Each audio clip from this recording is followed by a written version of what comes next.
What's up, Cameron? What's going on, man? How you doing today on this Wednesday afternoon? All right, so yeah, I'm gonna have the game on. What you call it, the audio on. So, what's going on, man? What's going on, Cameron? Hold on, I gotta fix something here. What's up, man? What is going on? All right. That's not what to do. What's up, Jared Williams? What's going on, man? How you doing? What's going on, man? How you doing? What's up, G. Smith? What's up, G. Smith? How you doing, man? He's the best coach Notre Dame has ever had in the past. LSU football, LSU athletics, and Louisiana State University. Hello, everybody. This is Chris Blair inside the Capital One studios here on the campus of LSU. And welcome in as we get set to formally introduce Brian Kelly. Sound good? Can you hear the audio? LSU football.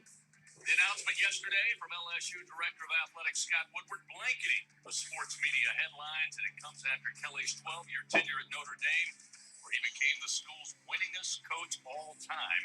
Right. He's leaving South Bend with 113 wins to just 40 losses. After touching down yesterday at Baton Rouge Airport, of course, with the full LSU treatment, fans, What's up, Ron? supporters, and the Golden Band from Tigerland, the new head Tiger will be formally introduced and address the media as the Coach Brian Kelly era begins officially today. During today's press conference, we will hear from LSU President William Tate, Director of Athletics Scott Woodward, and of course, Coach Brian Kelly. So we now send you live to the Lawton Room inside Tiger Stadium to get things started. And coming up to get it started will be Associate Athletic Director for Communications, Mr. Michael Bonnet.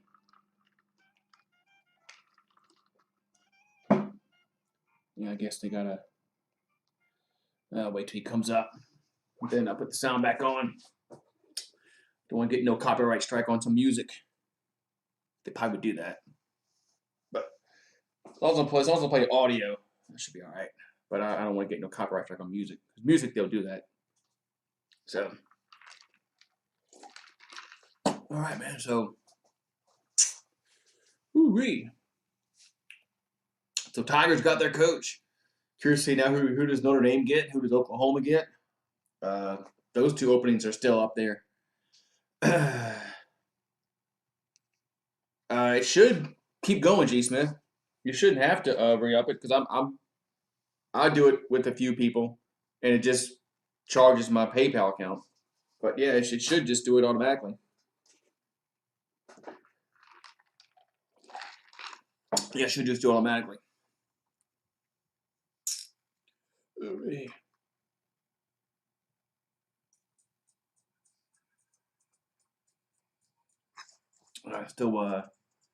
It's like they're still trying to file in. Whenever they said at press conferences for like high noon or whatever, it's never that. It's always, a few minutes after that. Always a few minutes after that. But it's always, yeah, so. Oh, new coach, man, yeah. New coach. New coach for the Tigers.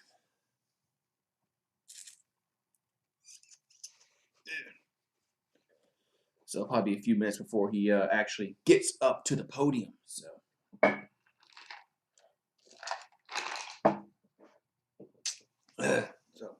Yeah.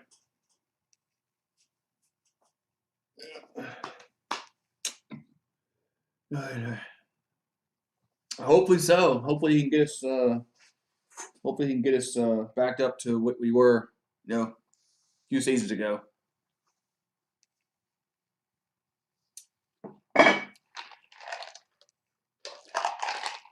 Yeah, I gotta say every time. Yep. Yeah, it's amazing how many schools have that mascot. Guess it's an easy mascot to have. Yeah, maybe we can. If Ed Ogeron won a national championship, maybe Brian Kelly can. No, Les Miles won one too, so and they weren't the brightest characters in the world. All right.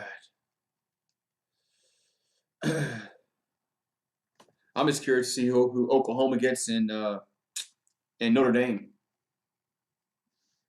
Both those jobs are still open. Just curious on that one. So we'll see. I mean, they got to be scrambling, trying to find a coach before signing day on the 15th. Man, you think the press conferences for high noon, everybody would be in the building, but no, they gotta take their time. Everybody's laughing it up, eating the bacon wrapped shrimp. You know, all these high rollers are gonna laugh and count their money, and yeah, it's just gonna happen. Always.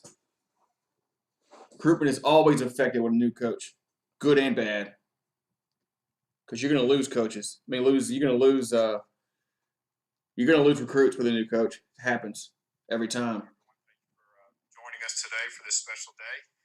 Just a couple of quick press conference format reminders. What's up, Coach K? President Tate's going to come up and make a few remarks.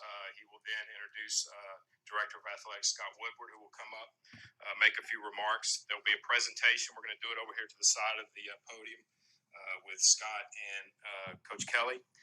Once that presentation is done, Coach Kelly will come to the podium and make a few remarks. He will then take a question and answer session with you guys. If you can, please, when you have a question, raise your hand. We'll get a mic to you. Also, please identify yourself and your organization so Coach will kind of know who he's talking to. So go ahead and silence your cell phones if you haven't done so already, and we'll go ahead and get started. He'll probably lose some coaches. It happens. Nick Saban didn't bring him. Nick Saban brought like nobody when he came here. He didn't get a whole new staff. Good afternoon, and thank you all for being here. This is a historic moment for Louisiana State University. I want to first offer a perspective. Some of you know I'm from the Midwest, Chicago actually, and I thought very deeply about our coach and where he was coming from. I searched my mind in the annals of history, thinking about the prior coaches at that fine institution. And I remember one, unfortunately, tragically died. Others retired, and still others didn't meet the standard of the institution and were relieved of their duties. You have to go back 114 years to a man named Thomas Berry, who took a coaching job at the University of Wisconsin before you find one who actually Woodward's a good AD. And decided to be at another institution. Mr. Berry was very accomplished, a talented baseball player, and had a knack for stealing home. And after a brief career in the minors, he found his way into the coaching ranks in college. He actually spent some time here in Louisiana at Tulane, where he coached for a season. All of this is relevant today because right now we have the first coach in the history since Thomas Berry to actually decide that they were going to leave that fine institution and come join us here at LSU. And I'm eternally grateful. I really am for your decision, sir. A lot of folks don't know. Yeah, he doesn't accept what happened in the process. He doesn't accept that. With Scott and I, in terms of this particular opportunity.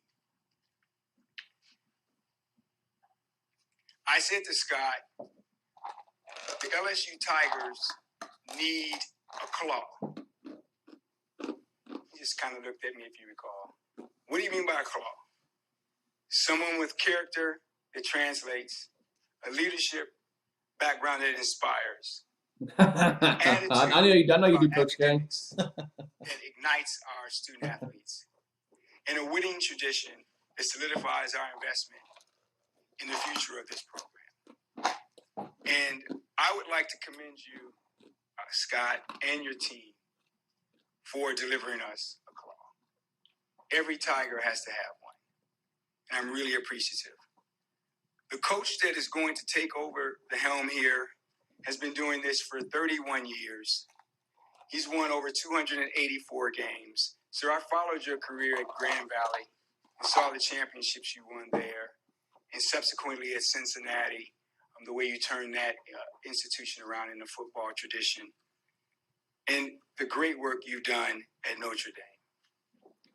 You have 85 more victories than any of the previous coaches we've had here at LSU when they were hired combined.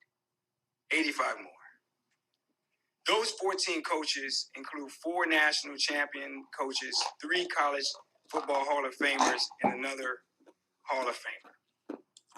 Simply put, Brian Kelly is the most accomplished football coach this university has ever hired.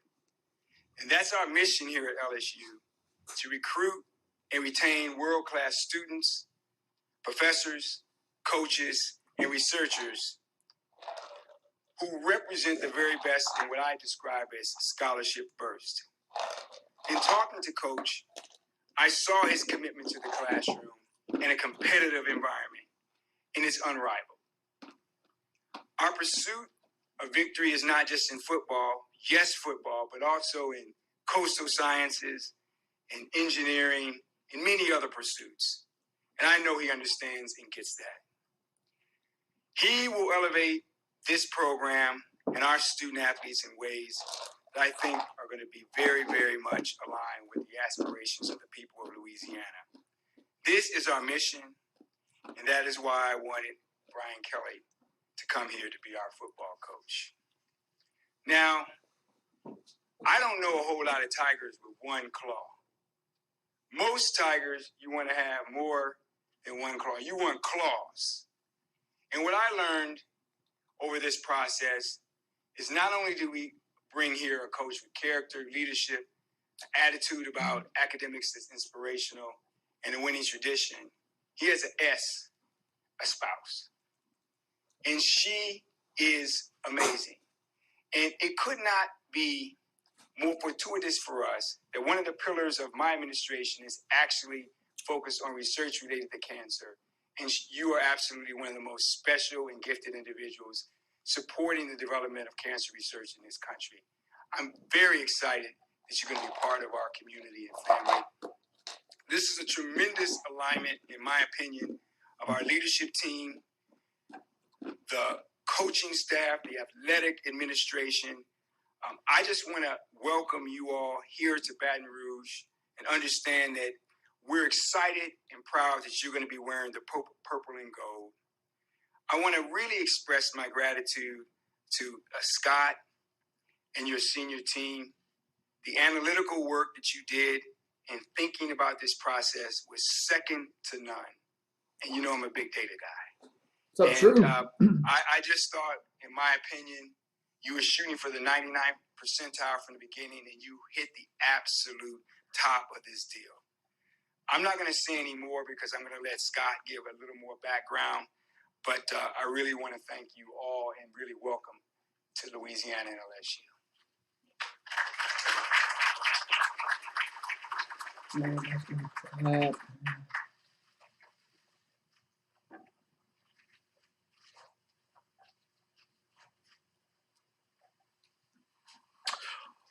I want to welcome everyone here today as we introduce our new head.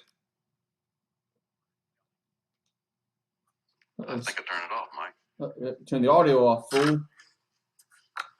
But before we get started, turn the audio I want to thank off. President Tate for his leadership and his support through this process.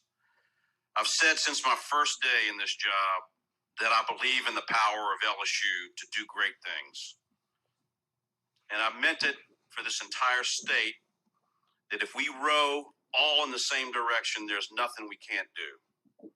There's no question President Tate, as you heard, has us all rowing in that same direction. I'm thrilled about where we're headed as a university under his leadership and honored to play my small part in this wonderful institution. I'd also like to thank Remy Starnes, the chairman of the Board of Supervisors, and the entire supervisors who have provided us with incredible support, feedback, every step of the way. We also couldn't do it without the work and support of TAF and Matt Borman. Matt, you're doing a great job, and you're getting us there, and you're helping us row in that right direction. Finally, and most important to me personally, I'd like to thank Verge Osbury and Stephanie Rim from my administration for their tireless work in helping us land the most accomplished and successful football coaches program has ever hired. In the decades I've known and loved this university, from the time I grew up in Baton Rouge selling peanuts in Tiger Stadium until the day I returned as athletic director I didn't think we'd get to coach Notre 2019, Dame. and every day since, Ever. many things have changed. But through all these years, from my first memories of this place until the second I stepped up to this microphone today, there's one constant that I know has never changed, never has, and never will. LSU fans love a winner.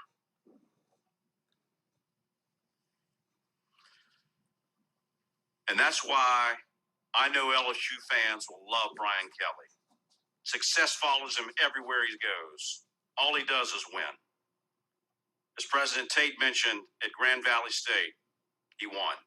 He forgot to mention that he won also at Central Michigan. He won in Cincinnati. He won in South Bend. We all knew Saban was leaving. 284 games in his collegiate career. We all knew Saban was leaving. In the country.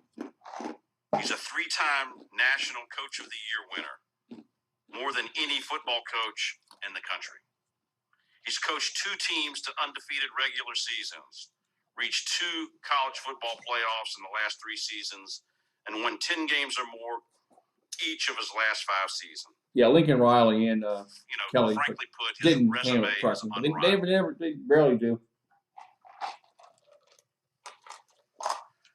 No coach does. He's a winner through and through, which makes Coach Kelly so successful, and that he knows success is a habit. And he shows up in everything he does, from the smallest acts to the biggest transformations. He knows that success in football requires success in the classroom and in the community. He knows that high standards don't confine themselves to the football field, that elite performances on Saturdays is the product of elite preparation in every walk of life. And he knows what winning can do, how it can uplift a university, elevate a state, and transform the lives of millions. Simply put, he checks every box.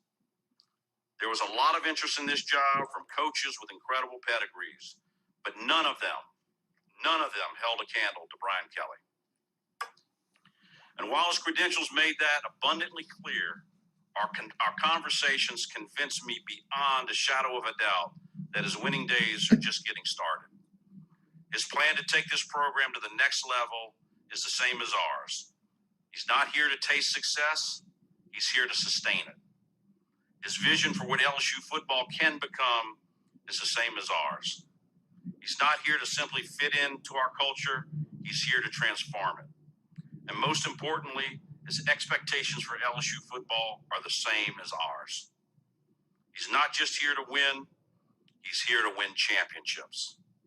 So please join me in welcoming the head coach of your LSU Fighting Tigers, Brian Kelly.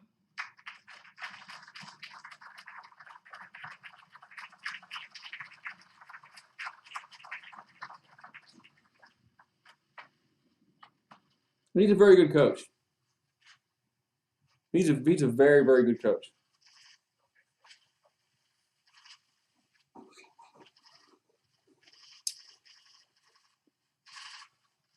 I gotta take a photo op there. Gotta take a picture. It's a normal guy. Well, good afternoon, everyone. First and foremost, I too want to thank President Tate for those kind remarks. And I'll walk through the history book there. I will say this, that, when we talk about making decisions, it's really about people and getting a chance to meet President Tate, certainly Scott and the athletic administration. This is so much about alignment.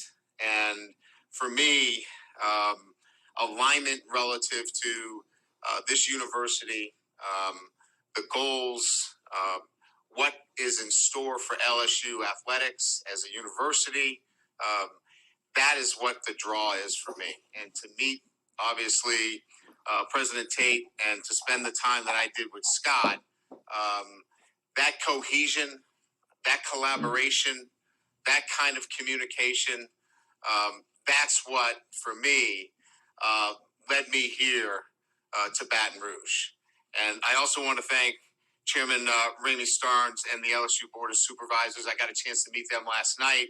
The support that you can see from them is incredible. They are too part of that groundswell of support that we'll have here at LSU. Matt Borman and the Tiger Athletic Foundation, incredible. I can't say enough about my 12 years at Notre Dame, the incredible people that I work with, and certainly the incredible players that I had the honor to coach there. But that alignment also has to be with my family, because this has been a family journey for me along the way. And my wife, Pocky, Gracie, Patrick, Kenzel, thank you for being along the ride for me. And I wouldn't be here without you guys too, so thank you. So on both sides of the aisle, LSU, that alignment, my family's alignment, and certainly the opportunity to be here amongst the finest players, staff, coaches, being part of the SEC, an incredible challenge and opportunity in my life that I was excited to take on once I was able to get an opportunity to meet Scott, spend time with Scott, hear his vision for the university, and see how it connected so much with mine. I think it just comes down to, for me, an alignment about excellence. That's what I'm about. Excellence in academics and athletics here at LSU, and seeing that, feeling that, and now knowing that we can go off together and fulfill that goal. So, an exciting day for me, an incredible opportunity for everybody associated with LSU, the LSU family. We will have high standards here, and we will fulfill those standards. So with that, I'll certainly be able to answer more of your questions, but I know we have some other things that we need to do, more picture taking, I'm sure, but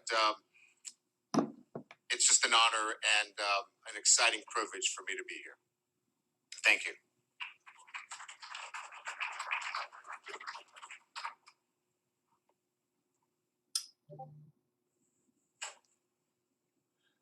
I know they don't take questions. Oh, I got more pictures. Got more pictures to take.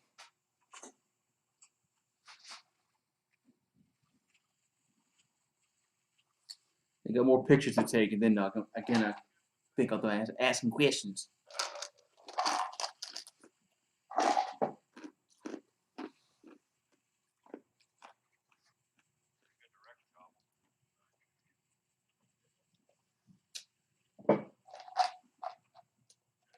Patriots and the Buccaneers, that would be a word. Yeah.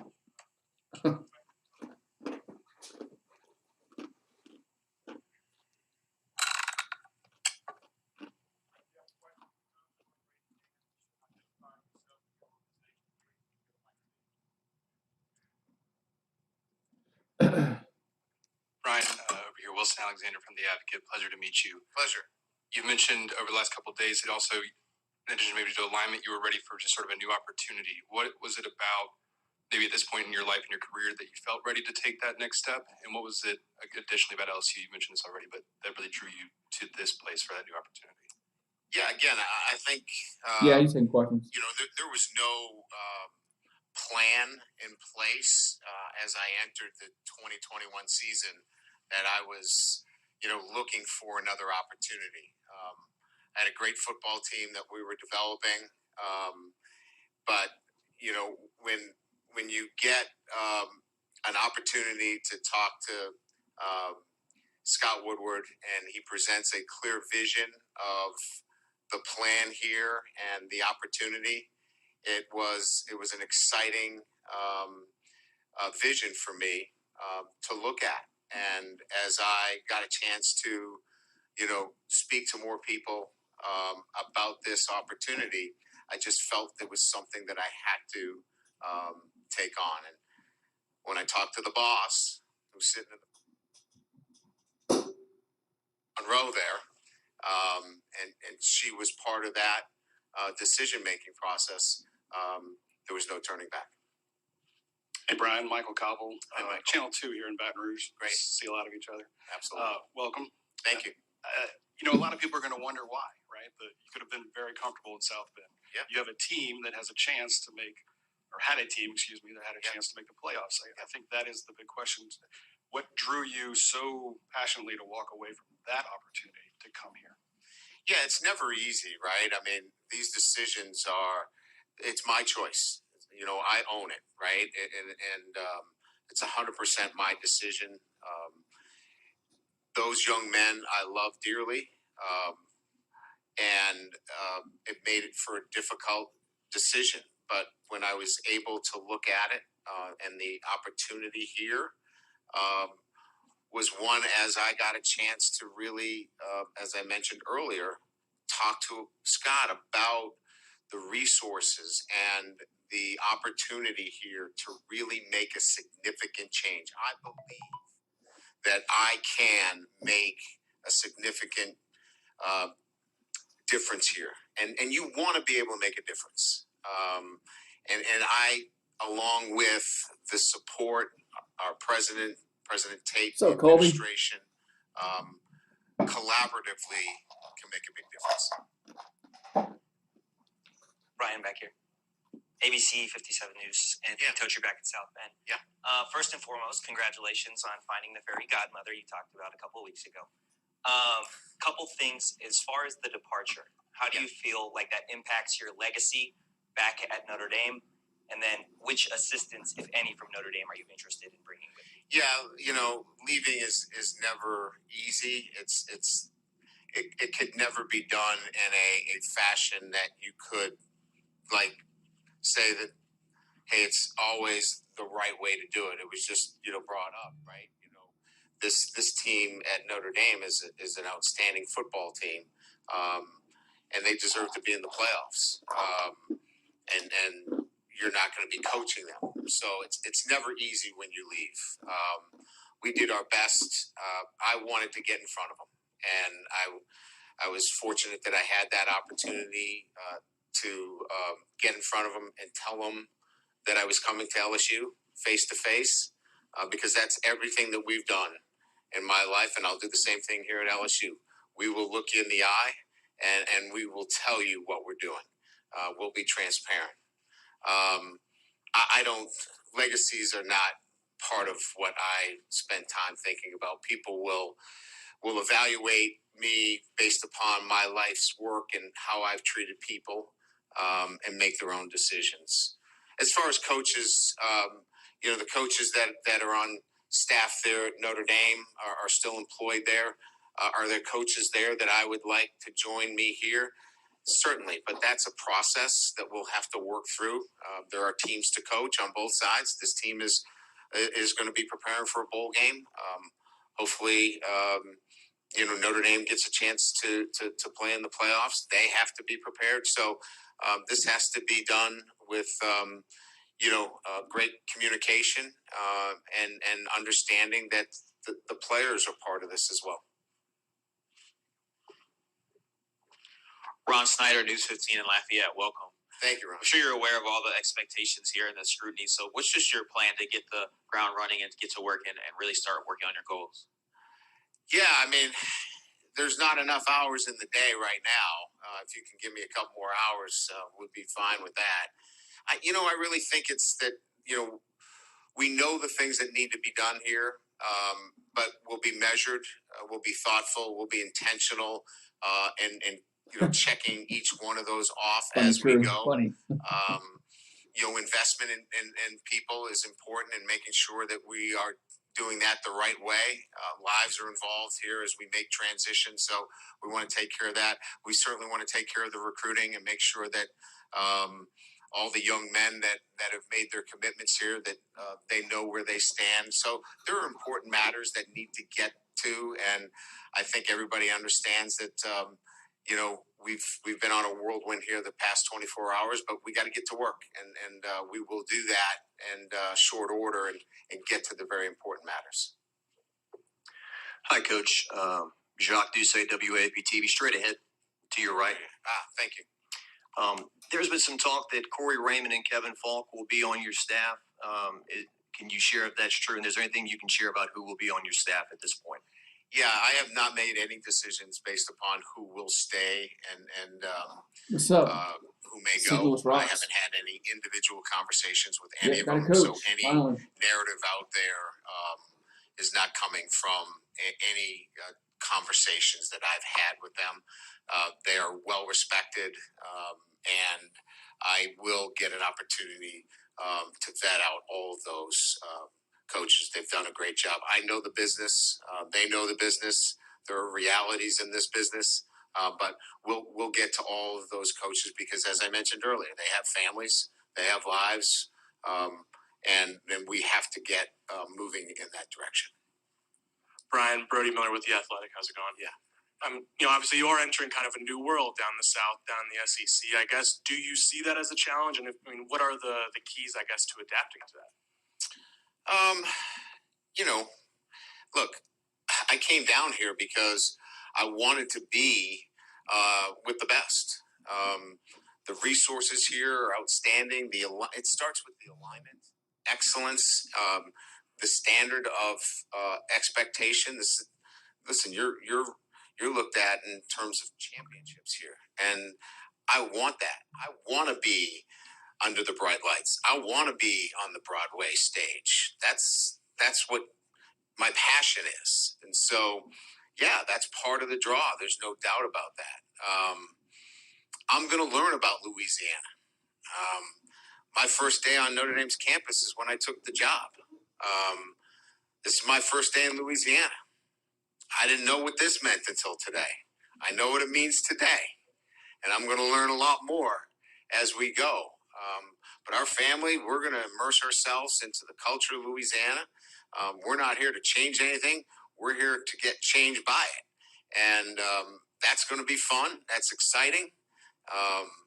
And we're going to have a standard within our program that will be one that we build every single day. So it's for us, it will be an experience that we're looking forward to. Hello, Coach. My name is Fletcher Mackel. I work at NBC in New Orleans. Thank Welcome. You. Nice to meet you. I have two questions because I talk a lot, so bear with me. First, much has been made of other coaches not wanting to come to the SEC. Can you talk about why you wanted to come to the SEC and specifically this division? And secondly, if you could potentially maybe pull the curtain back a little bit on the process and shed some light on, did this come together quickly for you, or was this a long process when dealing with LSU to accept this position?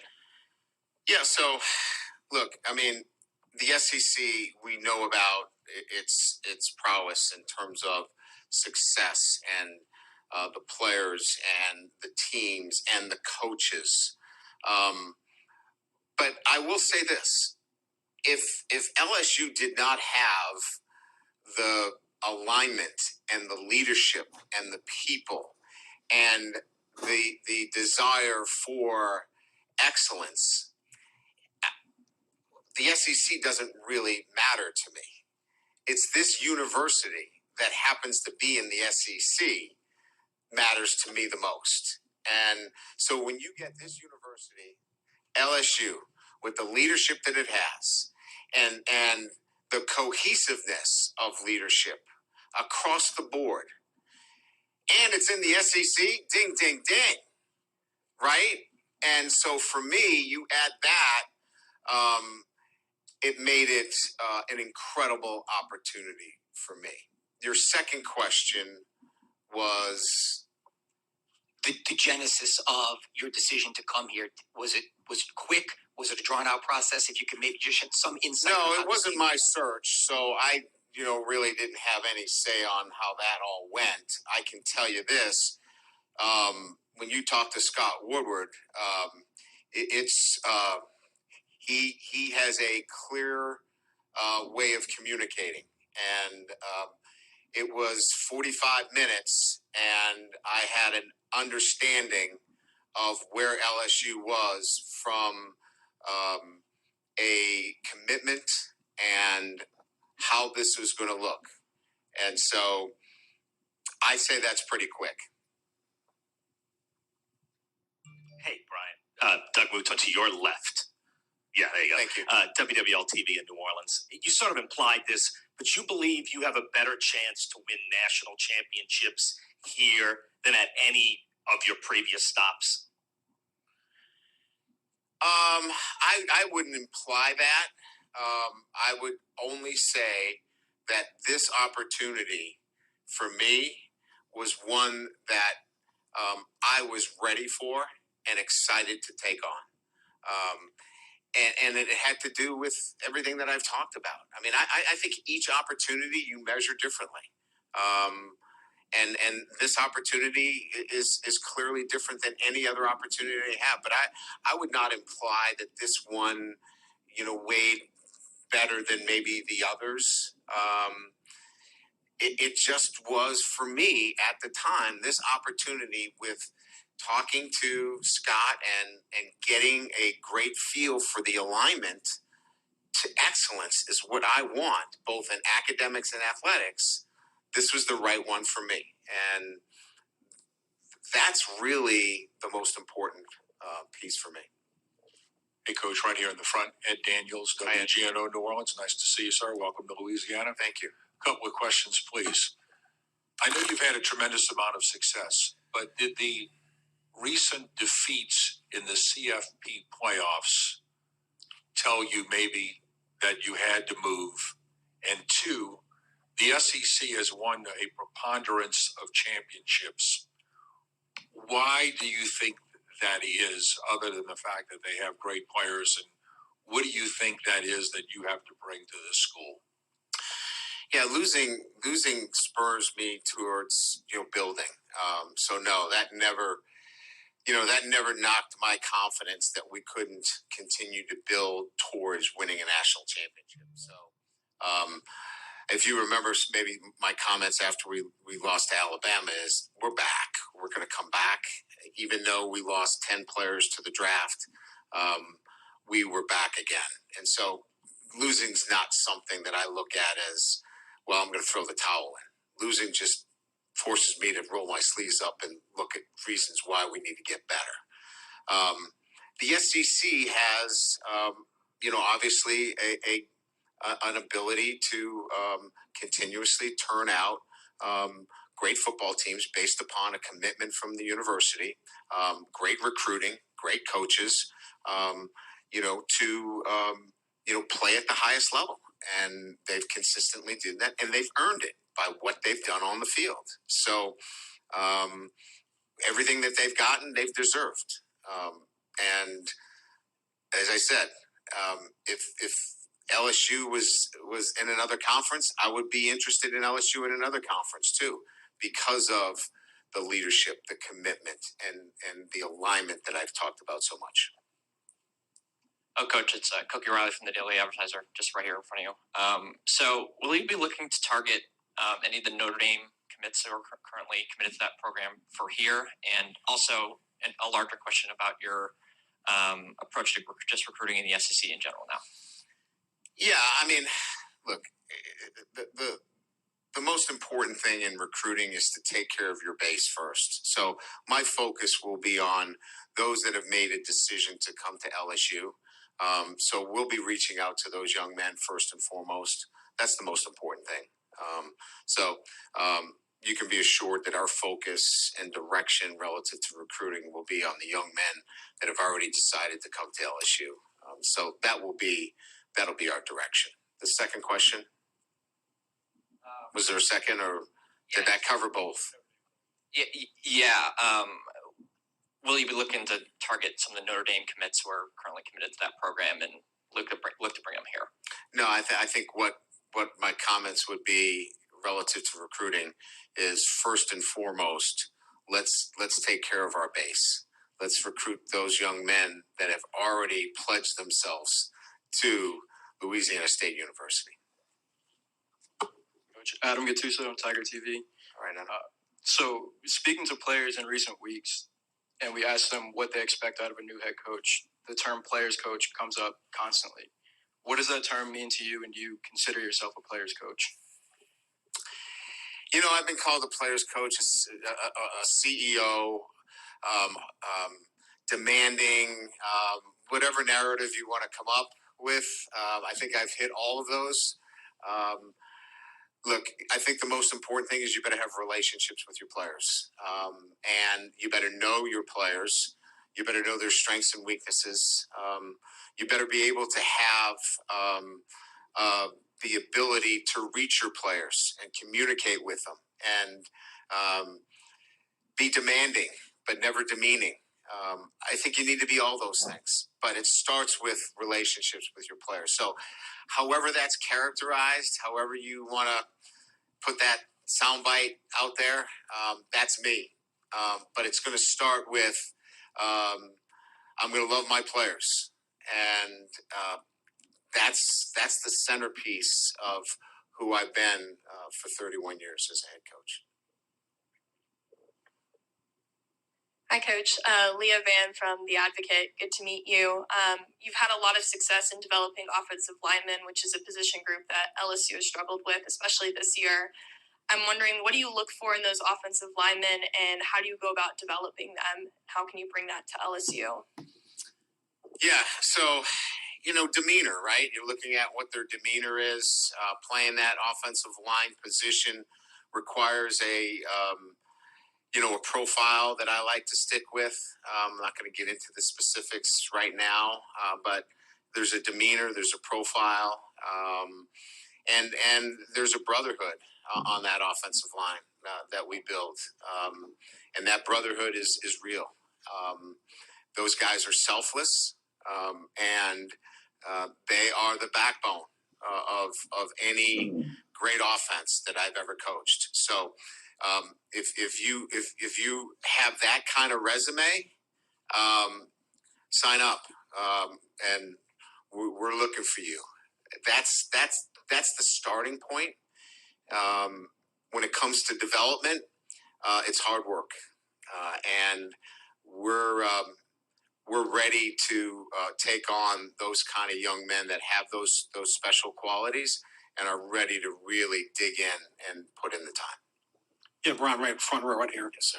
Ron Higgins, TigerRagMagazine.com. Two questions. First, I know Scott came at you early in this process. At that point, were you interested, or did you just kind of put on the back burner? And when did he come back, I guess, and put the full court press on you? And secondly, you had a rare losing season like 5 or 6 years ago. What did you do to change the self-study that showed you what I need to do to change to get on the current streak you were on? There was no back and forth. We had a very, I think, substantive conversation. Got to fix off the line. And that was it. There was no back burner. Maybe I was the back burner for him. I don't know. It wasn't my search. But conversation led to a family conversation that led to a decision to come to LSU. So, and that's the honest truth. I can't give you any more than what I know and how it went. There might be some other backstory narratives, but you've asked me the question and I'm giving you the honest answer. So that's kind of how it played out from my perspective. 2015, I'll back you up. 2015, we went to the Fiesta Bowl we lost a number of players from that team that went to the NFL. A number of them went early. 2016, we lost 7 games in the last possession. I had one of only 2 losing seasons in 31 years. And I had to do a deep dive and a long look at why it was that even with a young team, we weren't able to pull out a lot of close victories. And so it was soul searching. It was looking at the head coach. It was looking at how we were doing things internally about relationships, building leadership, accountability. And I made some substantial changes within the program to address those things. And since that time, we've, as you know, the history is 5 consecutive winning seasons of 10 wins or more. Hey, Coach. This is Glenn West with LSU Country. Welcome. I was curious what the next couple weeks will look like in terms of this current roster. Obviously, this is a unique situation where you're coming in and welcoming a new team, a new staff. Just what are you hoping to accomplish, I guess, with the current roster, with them preparing for a bowl game? Yeah, so I got a chance to meet with the guys yesterday. As I told them, look, this is the first meeting. I'm not here to win the first meeting. I'm here to just let you know I am so excited to be your head football coach. And this is just the first meeting of many opportunities where we'll build trust. It's not going to happen today, but we're going to trust each other. And that trust will take time, and you'll do it. And you'll see it with my deeds, my actions, how we interact on a day-to-day basis. And we'll get to that point where these meetings will be very, very productive, and we'll get a lot accomplished. Today, this is a meet and greet, and that's what it ended up being. Now, having said that, there'll have to be a lot more meetings that are substantive, because we got work to do. I've got to make some decisions relative to staff, preparing this football team for a bowl game, recruiting, and all of those things. So meet and greet yesterday, giving them kind of the lay of the land relative to what the expectations are, relative to what has already been laid out here in terms of excellence in academics and athletics. And now we got a lot of work to do. Brian, to your right. Matt Viscona from ESPN Radio here at Baton Rouge. Welcome. Yeah, thanks, Matt. Kind of a little follow-up to what Glenn asked. How familiar are you with this roster presently, if you had a chance to see them? And as an aside, if I could, you've had a lot of recruiting wins in Louisiana. Yeah. So how familiar are you with the talent in the state, the coaches, and maybe how would you classify that relationship with a lot of those people in the state? Look, I would be disingenuous to tell you that I know this roster inside and out. I know the players. I know what the makeup is. I know some of the areas of concern that we have to address. That's why I'm standing here, and we've got some work to do. But we have time. We have time to address those things. We don't have forever, but we have to address those things in short order. And so I know that, when we talk about priorities of decision making, holding on and recruiting, the guys that have made decisions, we got to go re-recruit them because this class is important. And then we'll have time to sit down with current members that have been here, that have great knowledge of the players, become more educated, and we'll make that happen over the next couple of weeks.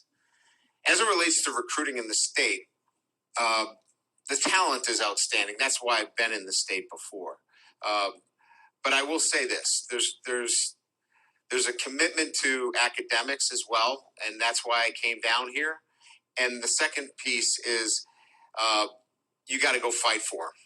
They're hard to get out of Louisiana, which is a great thing, because when we're recruiting from another school, you have to work really hard to get somebody to leave the state of Louisiana. So that bodes really well for us moving forward.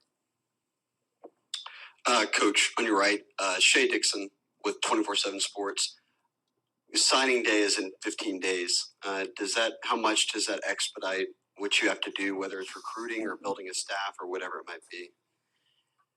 Again, we don't have forever. I mean, we have to work with a sense of urgency, but we'll be able to put the things together necessary for us to have a class that is going to build this team. We're not going to take a step back. So there's work to be done. There's a sense of urgency. I know the pieces that we need in place. We're working on them. In between the press conferences and the photo shoots and the meet and greets, the phone is working overtime, putting those pieces together. So, yeah, they're real questions, but this is the 5th time I've done this. So I'm quite aware of the complexities and the important pieces necessary to get through this transition, especially at a university like this that requires a championship football team every year. Coach, down here, bottom line. Mr. Woodward touched on this earlier. You come to LSU being the most accomplished hire in LSU history. What type of culture are you looking to instill in not only the players, but also the fans? Well, I want the fans here early and tailgating and having a great time and filling the stadium and being enthusiastic. But you got to put a great product on the field, too. So my job is to put an exciting, winning football team on the field and come early and stay late if you'd like. So culture for me is standards, right? Everybody throws culture around like it's, this, SAT word. But to me, it's hard work. It's standards. It's habits. It's a way of life. And, we're going to build that every single day. It's going to be a grind. But we're going to embrace it because it's going to be who we are on a day-to-day basis. And that's going to be LSU football. As far as the fans go, I'm just so excited to see that stadium filled. I think we got Garth Brooks coming before the first game. I'm pretty excited about that. That should be really cool. I got a chance to see him at the other place I was at, and he's really, really good. You guys like Garth Brooks? Something Mario. He's pretty good. So it'll be nice to see that stadium, and then we'll build the culture along the way. Coach, I'm here in the middle. Yes, sir. Matt Trent, Channel 2 here in town. With you here now, the resources, the players you have in this current roster, and maybe even the ones that are going to come in, is it crazy for us to believe that success won't be immediate? Look, here's what I'm going to tell you. We didn't come here not to be successful. I got no arms. Success for us is going to be the process, and we'll worry. The outcomes, I've never worried about outcomes. I've always been focused on process, and the outcomes kind of take care of themselves. So when you've done it as long as I have done it, and your process is good, I've never worried about what the outcomes look like. Hey, Coach. Discipline is often the backbone of a successful football team. Successful players like to be coached hard, disciplined. Fans like to see that from their coach. Some people would say it's getting harder and harder with 5-star rankings and transfer portals and all that. What is your opinion on that, and what approach will you take to the LSU athlete on the field? Yeah, our discipline will be self-discipline. Our players will be self-disciplined, and that's will be the backbone of this program. They'll be accountable. The players will hold each other to a high standard, and that will be pervasive within the program.